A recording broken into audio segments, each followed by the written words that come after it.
comprendrez qu'on est très fiers de recevoir ce premier jardin de pluie-là. Et également, on a d'autres projets de jardin de pluie ici à Roberval, dans certains stationnements, dans certains, donc, des espaces verts, des îlots, des stationnements avec des arbres et tout ça.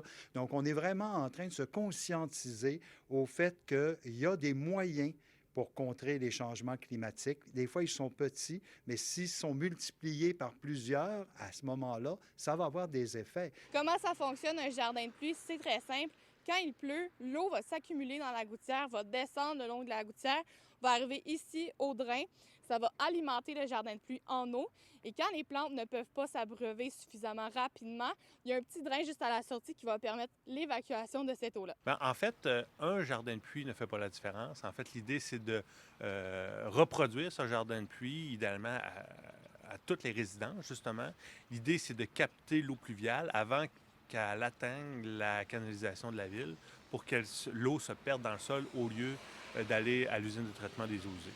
Ce 10e jardin de pluie instauré à la Maison des jeunes de Roberval est une initiative du CRED Saguenay-Lac-Saint-Jean, de la Société de gestion environnementale, de l'organisme Bassin versant Lac-Saint-Jean et de la ville de Roberval.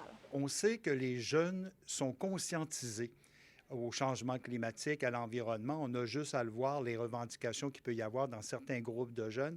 Et pour nous, c'est important parce que c'est une manière de transmettre de l'information. Ça, ils étaient très conscients là, quand on les a posé quand ils ont posé leurs questions justement sur les changements climatiques, le fait qu'il y avait plus d'eau, là, qui tombait plus d'eau, toutes ces choses-là. Donc, c'est vraiment des exemples qui peuvent faire là, une petite différence, voir pourquoi aussi, juste le fait de savoir que l'eau qui était normalement évacuée par les égouts qui étaient traités par la ville. Donc, c'est toutes des petites choses des fois qu'ils n'ont pas nécessairement conscience ou la connaissance. Donc, ça va toujours un petit peu plus loin, ce genre de projet-là. Donc, c'est très agréable d'avoir des projets comme ça pour la communauté et pour les jeunes en même temps.